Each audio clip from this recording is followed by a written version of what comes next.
rise in the morning sun. I feel you touch me in the pouring rain. And the moment that you wander far from me, I wanna feel you in my arms again. And you come to me on a summer breeze, keep me warm in your love, and you softly leave. And it's me you need to show.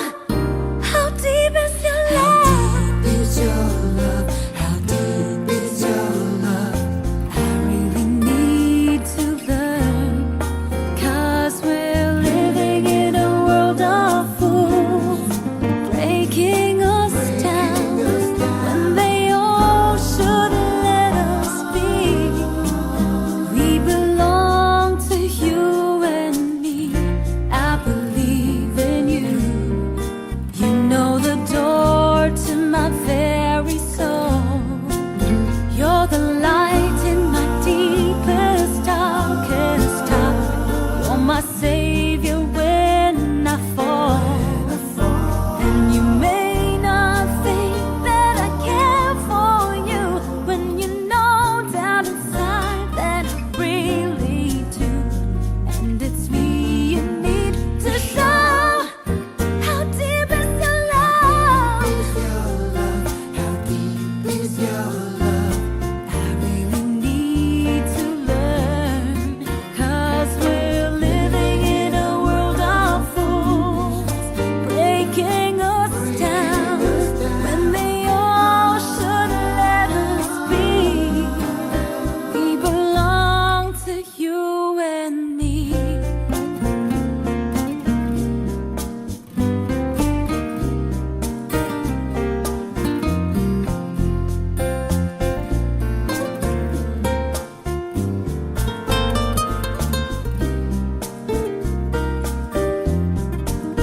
And you come to me on a summer breeze, keep me warm in your love, then you softly leave. And it's me you need to show. How deep is your love? How deep is your love? How deep is your love? I really need to learn, 'cause we're living in a world of fools, breaking us down when they all should let us be. We belong to you and me.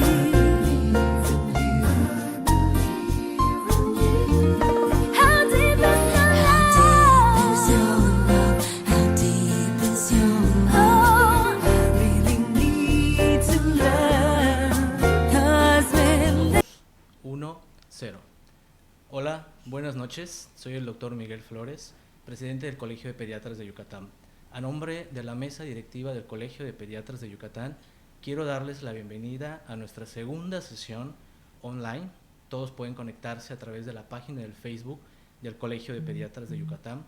Hemos decidido utilizar esta plataforma debido a que, pues, por la contingencia a nivel mundial que tenemos, y que además queremos continuar con la educación médica continua, y con un enorme esfuerzo de la mesa directiva hemos decidido que estas sesiones sean abiertas, de tal forma que tanto los socios como personal de salud interesado pueda acceder a ellas, y también, pues, más adelante podrán descargarlas de nuestro canal de YouTube.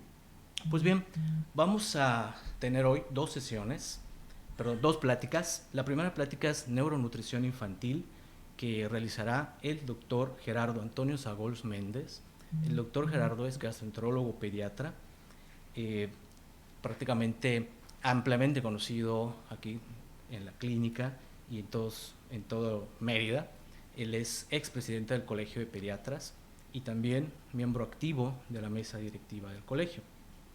La segunda plática, muy necesaria también, es cómo lidiar con el estrés provocado por la pandemia del COVID-19, que realizará el doctor Ricardo Enrique Pech George, quien es psiquiatra y también especialista en terapia infantil. El doctor Ricardo trabaja en el Hospital de Alta Especialidad y también en el Centro Pediátrico En Buenas Manos. Pues bien, Por último, sus preguntas las pueden escribir a través de la página del Facebook y las irán contestando nuestros ponentes. Pues sin más preámbulos, quiero darles la bienvenida. Comenzamos. Living in a world of fools, break it. Let us be.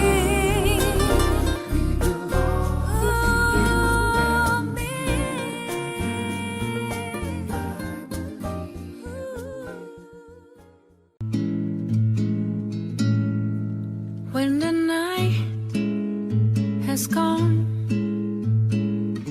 and the land is dark and the moon is the only light we'll see.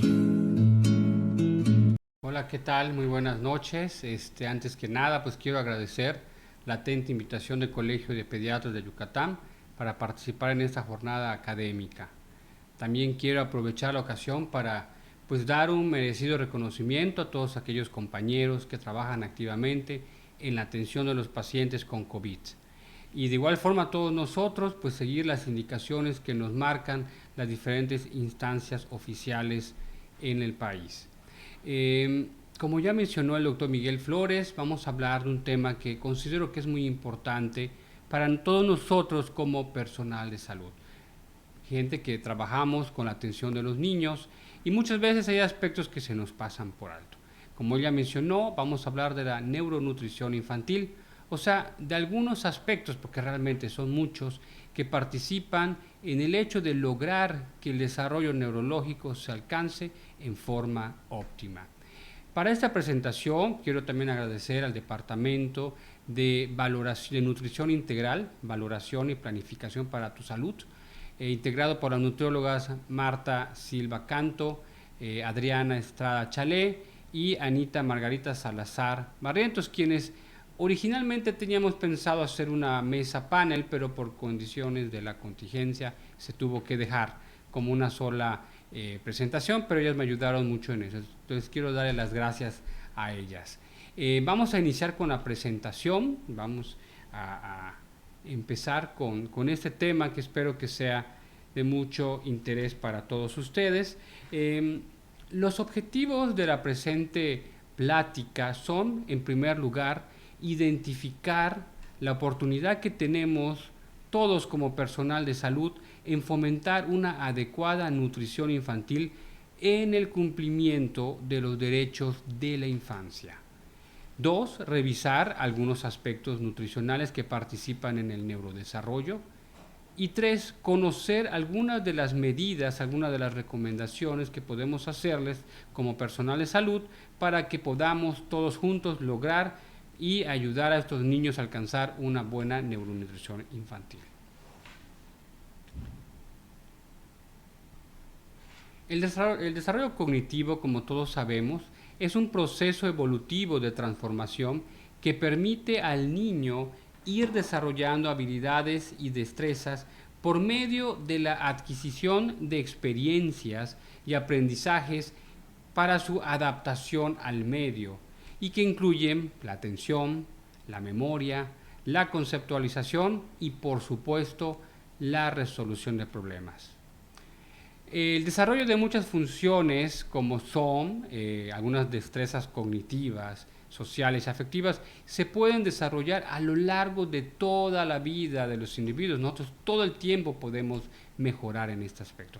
Sin embargo, el crecimiento, la formación, crecimiento y el inicio de las funciones o las bases que darán a una función adecuada del sistema nervioso central tienen un momento particular. Es así que decimos que el desarrollo del sistema nervioso central es de tipo heterogéneo. Hay una etapa en donde hay un mayor crecimiento que otro. En la presente diapositiva podemos ver perfectamente que prácticamente el niño al año de edad debe haber alcanzado aproximadamente el 70% del volumen que será la masa encefálica de adulto. Es un porcentaje muy significativo. Y ya para los 9 años vamos a tener o debemos tener casi el 100%. El crecimiento del sistema nervioso central, a diferencia de lo que es el crecimiento general, que tiene una curva más que nada sigmoidea, vemos que en el desarrollo neural es una curva hiperbólica, en donde en los primeros meses de vida y más en la etapa prenatal prácticamente tiene un crecimiento de tipo vertical, que va a hacer que pues, se desarrolle en forma muy rápida. Y muchos elementos en esta etapa son importantes para que pueda lograrse.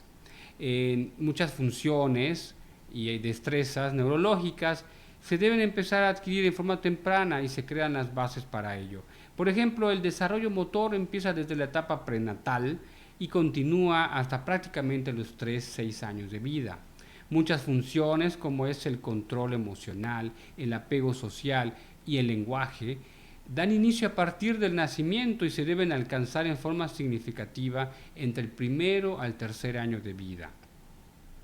Y otras funciones, como son la lógica y las matemáticas, se deben ya generar las bases para poder lograr estos procesos mentales superiores prácticamente desde el año y concluyendo poco antes de los 6 años. Entonces, como podemos ver, son muchas las habilidades y muy complejas que se tienen que dar en el niño para poder garantizar a futuro todo ese tipo de funciones. Si bien conocemos cuál es el desarrollo, los tiempos, algo muy importante es que la UNICEF desde ya hace muchos años nos ha reportado que aproximadamente 200 millones de niños en todo el mundo menores de 5 años no alcanzarán a tener un desarrollo óptimo. Esto debido a muchos factores, muchas veces de tipo nutricional, pero también relacionados a aspectos de una mala calidad en la atención y en la salud, así como un ambiente poco afectivo e inseguro. Entonces, esto nos hace ver como profesionales de la salud la importancia en el actuar. En el marco de que estamos en el mes del niño, abril, donde celebramos el mes del niño, me pareció oportuno mencionar que desde 1959 diferentes instancias internacionales han dictaminado lo que conocemos como los derechos del niño. Y uno muy importante es el que todos los niños y niñas tienen el derecho a la vida y a alcanzar un adecuado desarrollo en todos los hábitos, un desarrollo integral, un desarrollo óptimo. Y nosotros, nuevamente repito, como personal de salud debemos participar al respecto. 1, por la importancia que tiene, y 2, porque realmente es una obligación. En nuestra ley suprema como país, en el artículo 133, está dictaminado estas medidas que tenemos que tomar como personal de salud en la atención de los niños. Esta diapositiva que tomé de un artículo de la UNICEF nos muestra cómo situaciones desfavorables como la pobreza pueden repercutir importantemente en el desarrollo. Yo quise en realidad, más que incluir la pobreza, mencionar la malnutrición.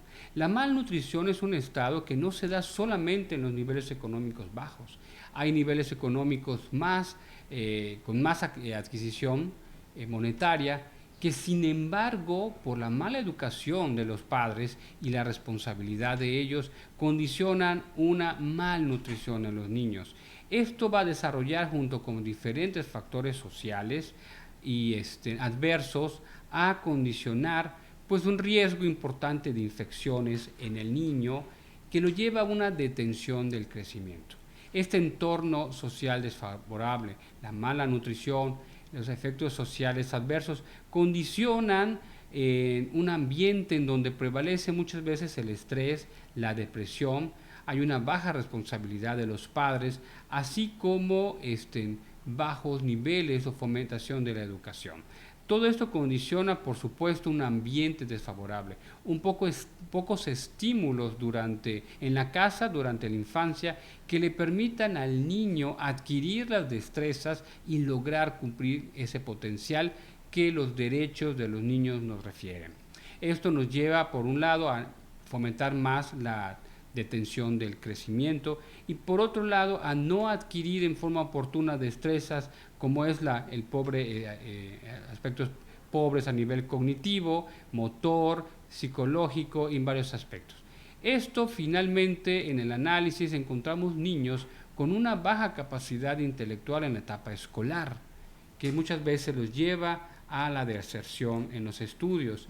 Pero si vamos más allá de esta etapa escolar, encontramos que estos aspectos nutricionales adversos que no les permiten ese desarrollo óptimo, los llevan a los adultos a tener una muy baja productividad laboral, a tener trabajos muy mal remunerados, a tener sociopatías como son la drogadicción e incluso la delincuencia, en donde el origen de estos malos hábitos, de esa mala nutrición, finalmente son la causa de ello.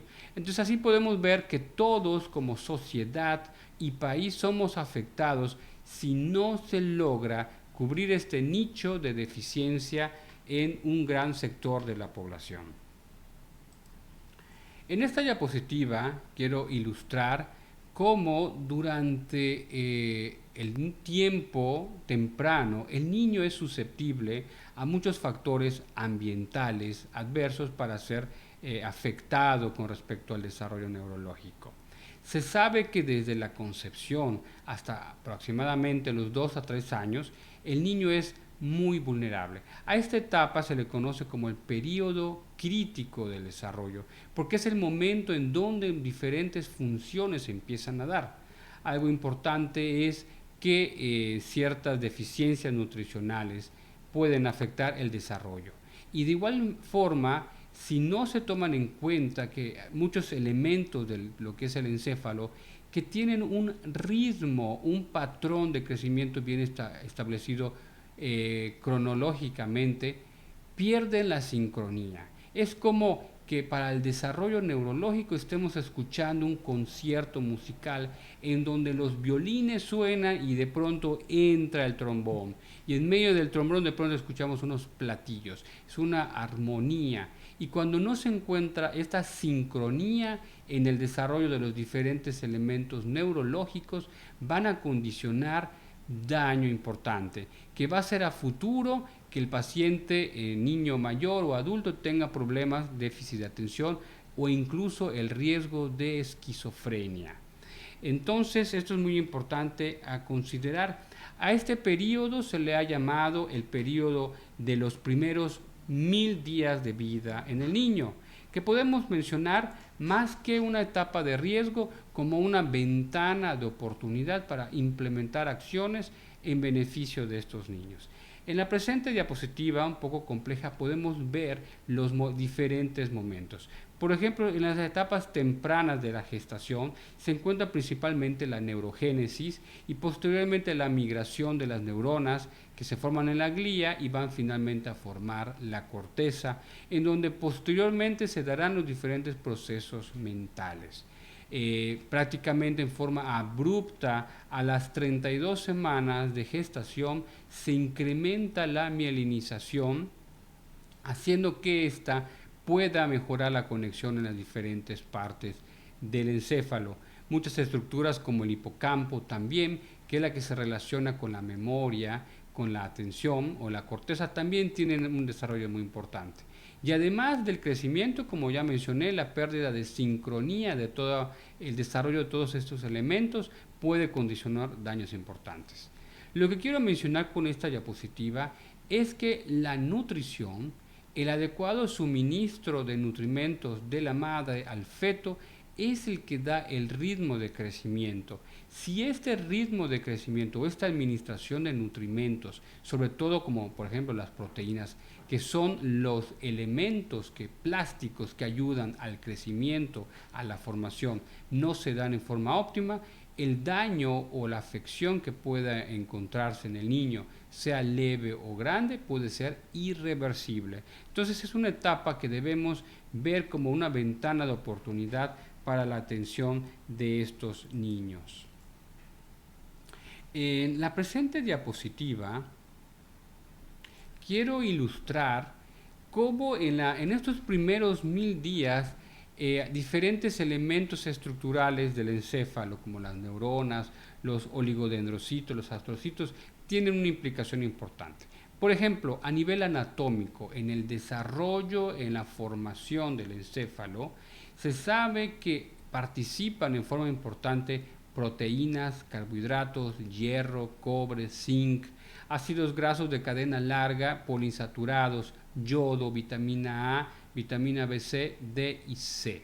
Todas estas, si no se administran en la forma adecuada, condicionan afección en la neurogénesis, en la migración neuronal y en el desarrollo de la sinapsis. La afección a nivel del encéfalo en cuanto a su estructura es global. Encontramos cerebros que no pudieron formarse completamente a nivel del hipocampo, que tiene que ver, como ya mencionamos, con el estado de alerta, lo mismo que el cuerpo estriado, la retina también. Los oligodendrocitos, que son elementos que más que de sostén, son los encargados de formar la mielina, y también ya mencionamos que a la semana 32 de gestación tienen un incremento importante. Entonces, en este momento, el no recibir en forma adecuada los nutrimentos como proteínas, carbohidratos, hierro, yodo, selenio, zinc y vitamina del complejo B condicionan una mala mielinización. A nivel funcional también tenemos que estos nutrimentos, igualmente las proteínas, el hierro, pueden condicionar la falta de concentración de neurotransmisores muy importantes en la conducción eléctrica y en la transmisión de la información neuronal. Entonces podemos ver la importancia de ciertos nutrimentos, además de que en el momento histórico que se dé esa deficiencia, el daño puede ser severo y irreversible, ¿no? Es muy difícil estudiar realmente cómo cada nutrimento afecta el desarrollo, ya que realmente a veces participan en los extractos vulnerables muchos nutrimentos, no es únicamente uno el que participa. Pero sin embargo, en los estudios en donde se ha podido mejorar la situación de los pacientes, se encuentra una mejoría importante. En estudios hechos en Jamaica y en Colombia, por ejemplo, comparando niños que pudieron, vulnerables, con una mala nutrición y detención de crecimiento, que se les suplementaron en forma adecuada nutrimentos y se compararon con niños que no tuvieron esta oportunidad, se encuentra en forma dramática prácticamente a los 3 años de vida una diferencia significativa en el índice y el coeficiente intelectual. Entonces vemos cómo la nutrición tiene la capacidad, si se da en forma oportuna, de mejorar estos aspectos. De igual forma, en la siguiente gráfica podemos ver cómo, según la intensidad de los programas y el número de participación de los niños, puede también lograr el crecimiento óptimo, como aquellos grupos mejor posicionados, que tienen una mejor nutrición, acceso a servicios de salud, etcétera, ¿no? Entonces esto es muy importante a considerar. Existen muchos reportes de el aporte de nutrimentos en los niños, conocer qué tanto están comiendo y en tantos porcentajes. Yo tomé que es de la UNICEF, en donde se muestra que prácticamente los nutrimentos como las proteínas y algunos vegetales se consumen en cantidades muy por debajo de los requerimientos que se proponen para cada niño. Por ejemplo, el 59% de los niños de todo el mundo no reciben nutrimentos de origen animal. Esto es algo muy importante porque muchos de ellos, como la carne, el huevo, administran ciertos nutrimentos muy especiales para el desarrollo, y el 44% no consume verduras y frutas, ¿no? Que es algo que se ve y puede afectar por la falta de suministración de minerales y de vitaminas.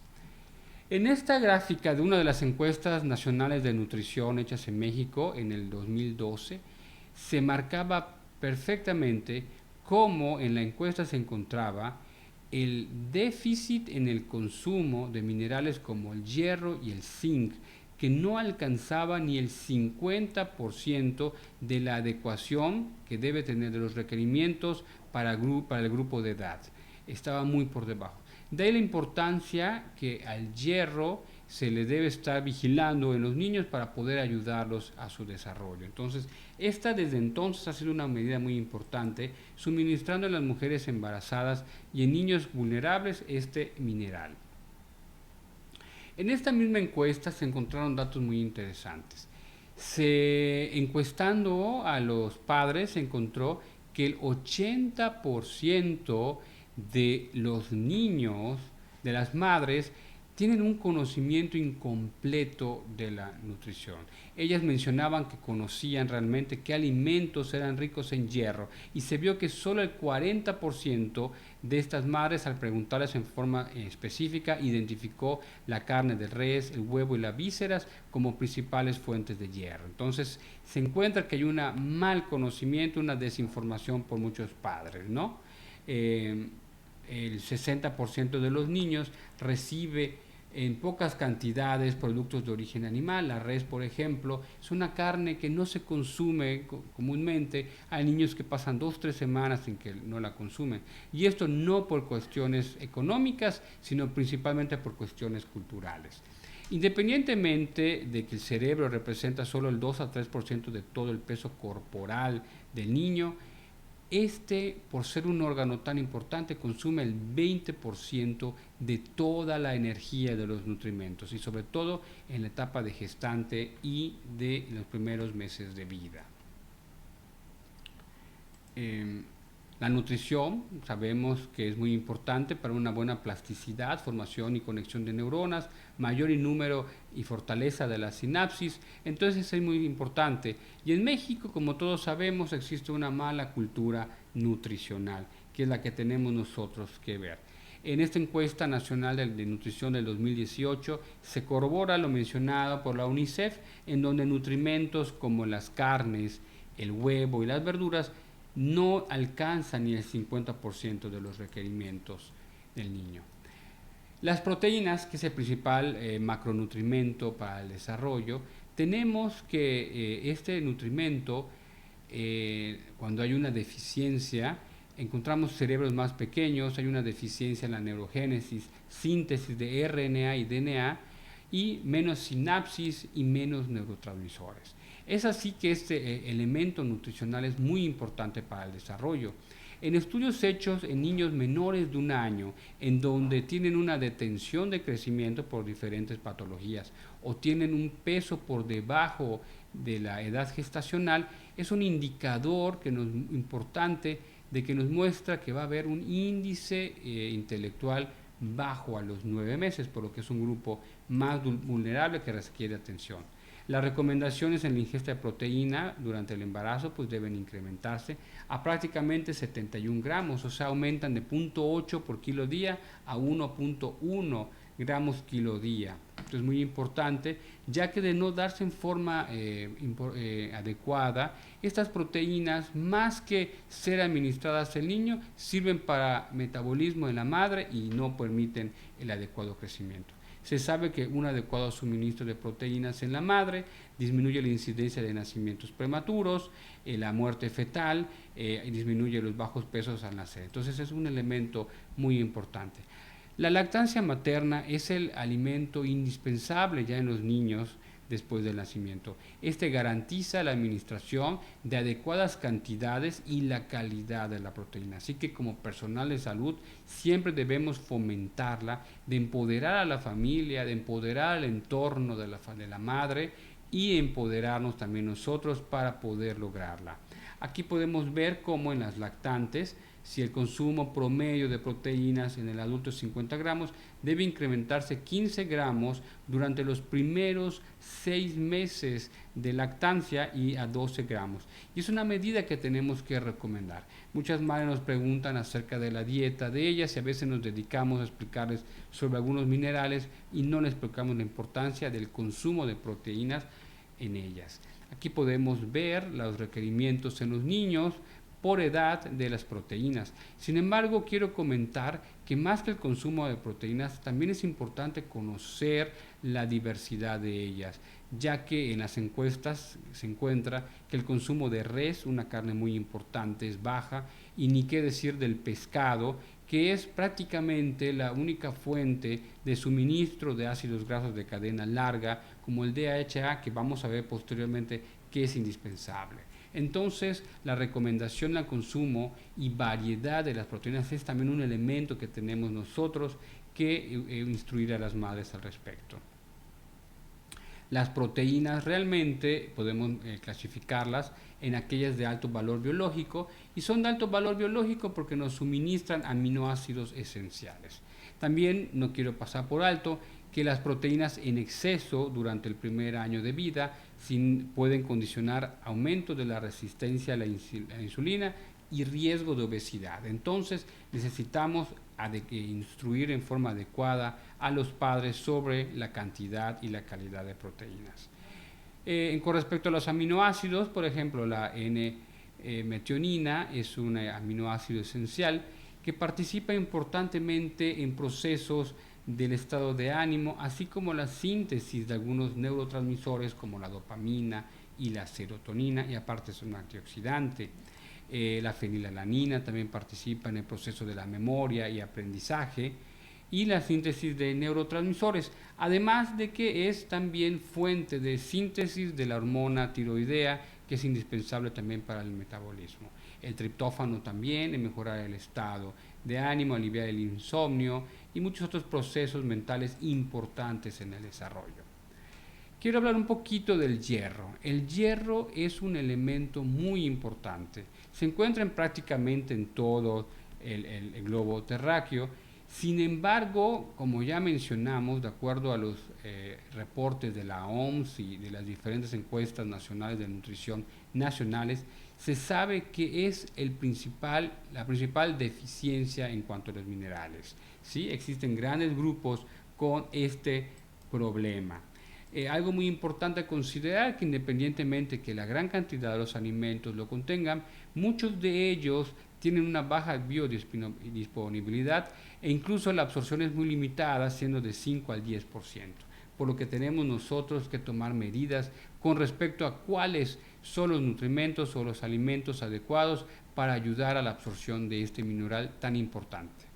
La deficiencia de hierro es importante considerar. Aquí nada más quise poner esta diapositiva, ya que como personal de salud debemos nosotros, si ya vimos que es la principal deficiencia nutricional en los niños y las mujeres embarazadas, se debe buscar intencionadamente en las poblaciones vulnerables y no esperar hasta tener niveles de hemoglobina bajo para tomar medidas o acciones. Se sabe que independientemente de tener una hemoglobina normal, si la ferritina está baja o la saturación de transferrina ya está baja, nosotros tenemos que tomar acciones al respecto. Entonces es muy importante no quedarnos solamente con una simple biometría para analizar una anemia ferropénica.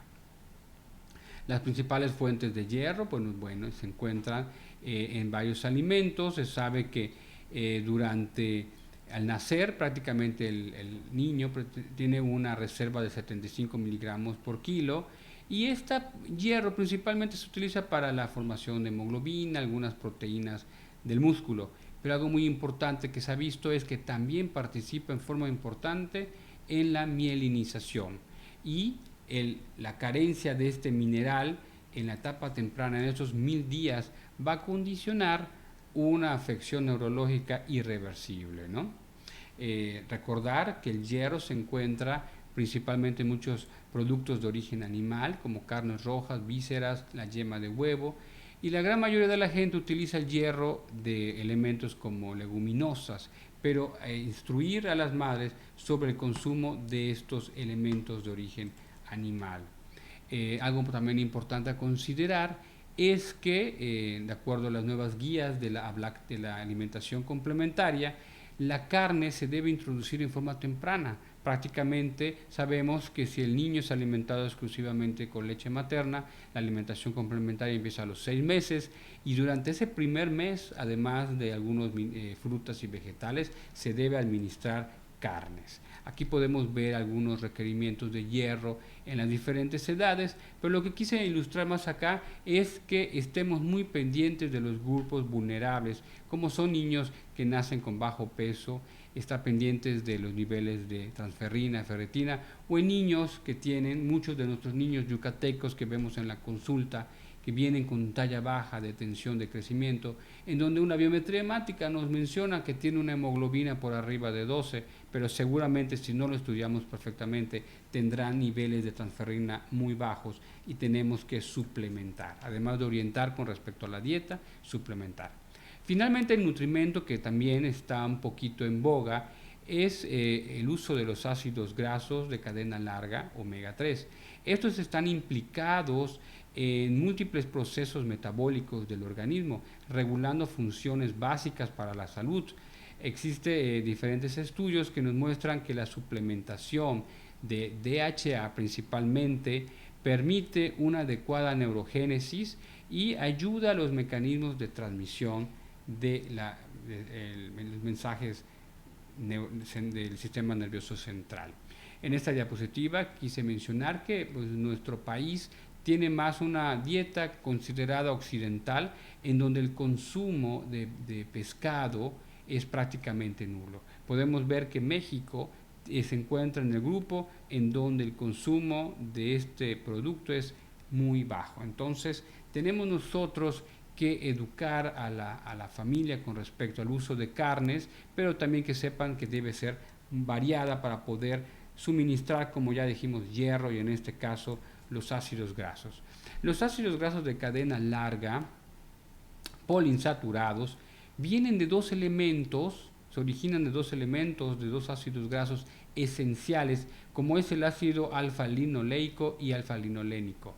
Ambos son esenciales, que quiere decir que es muy difícil que se puedan encontrar en los alimentos y que el organismo pueda sintetizar esta variedad de ácidos grasos. Entonces, muchas veces tenemos que incrementar el requerimiento de alimentos ricos en estos ácidos grasos o suplementarlos. Los ácidos grasos, además de producir energía, principalmente con respecto al DHA, nos sirve para participar activamente en la integración de la membrana celular. Prácticamente en la membrana celular de todo el encéfalo se encuentra este ácido graso esencial. Las funciones más que nada son permitirlo y facilitar diferentes procesos de difusión, de absorción y de liberación de neurotransmisores. Entonces es muy importante este elemento, ya que ayuda a la integración y a la formación adecuada de la membrana celular, que ayuda a regular diferentes procesos. Hay muchos estudios al respecto, creo que la diapositiva me quedó pequeña, pero realmente hay muchos estudios que han visto que la suministración de estos ácidos grasos de cadena larga poliinsaturados permite mejorar el aspecto cognitivo, visual, social y del lenguaje en los pacientes. Además de estos aspectos neurológicos, se sabe que diferentes ácidos grasos poliinsaturados tienen otras funciones en diferentes aspectos de la salud, como mejorar el estado cardiovascular, el metabolismo o la inflamación incluso. Entonces, son elementos importantes que debemos conocer y debemos empezar a incluir en la dieta. Quiero ya, después de haber tocado estos tres aspectos nutricionales, las proteínas, el hierro y los ácidos grasos de cadena larga, específicamente el DHA, aunque fue en forma muy somera, pero para mostrar la importancia de ellos y generar en ustedes la inquietud de tratar de incluirlos y educar a la población, quiero a continuación hacer una serie de recomendaciones para nuestra población, la gente que como personal de salud tenemos frente a nosotros y que tenemos que orientarlas. Son algunas, todos podemos incluso incluir más recomendaciones, pero acá tengo las que yo encontré. En primer lugar, yo creo que como atención del niño debemos considerar siempre la atención multidisciplinaria. Muchas veces como profesionales de la salud nos quedamos únicamente con la atención de los niños y no le damos la importancia a muchos profesionales de la salud, como en este caso los nutriólogos, quienes son los que pueden diseñar en forma adecuada los menús o ayudar incluso a valorar el estado nutricional de los niños. Es importante como pediatras hacer una conexión importante con algún nutriólogo para poder garantizar esto, porque como pediatras si nos quedamos únicamente explicándoles, nos quedamos limitados. De igual forma, el trabajo tiene que ser muy fuerte con los ginecólogos, ya que gran parte del desarrollo se da antes del nacimiento. Entonces, ayudar y educar a estos compañeros sobre la importancia de la nutrición durante la gestación también pueden prevenir el que no se logre un desarrollo o una neuronutrición adecuada. Hay que hacer vigilancia en todos los grupos etarios del estado nutricional y yo quiero mencionar principalmente, aunque todos son importantes, a las mujeres adolescentes. Las mujeres adolescentes van a ser las futuras madres. Muchas veces jóvenes empiezan a ser madres o a veces más adelante, pero educar a este grupo poblacional, ayudar a que tengan un adecuado peso corporal, ya que también la obesidad de ellas o la mala nutrición de ellas va a condicionar una programación metabólica en su producto. Entonces es muy importante este grupo poblacional. Necesitamos tener una detección oportuna y adecuada de la anemia en mujeres embarazadas y orientar sobre el aporte suficiente de proteínas de alto valor biológico, hierro y vitaminas y omega 3 en estas mujeres embarazadas. 2. Al nacimiento, el apego del recién nacido a la leche materna durante la primera hora ha garantizado el seguimiento, la continuación de la lactancia. Entonces es una medida que tenemos nosotros que fomentar. La lactancia materna exclusiva se debe dar durante los primeros meses y se debe promover hasta el año o más tiempo después de ella.